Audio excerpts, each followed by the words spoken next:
Pourquoi est-ce que vous êtes là aujourd'hui?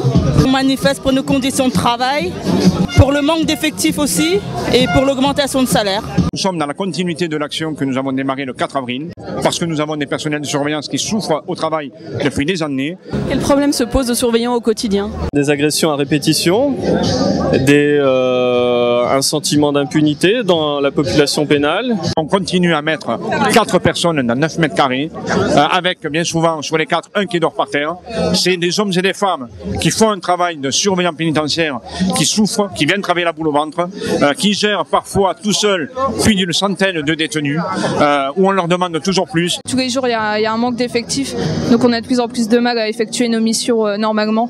On a bientôt les suppressions de Mirador, donc niveau sécuritaire, c'est pas ce qu'il y a de mieux. Je connaissais pas du tout le monde carcéral et maintenant que j'ai mis un pied dedans, c'est extrêmement dur.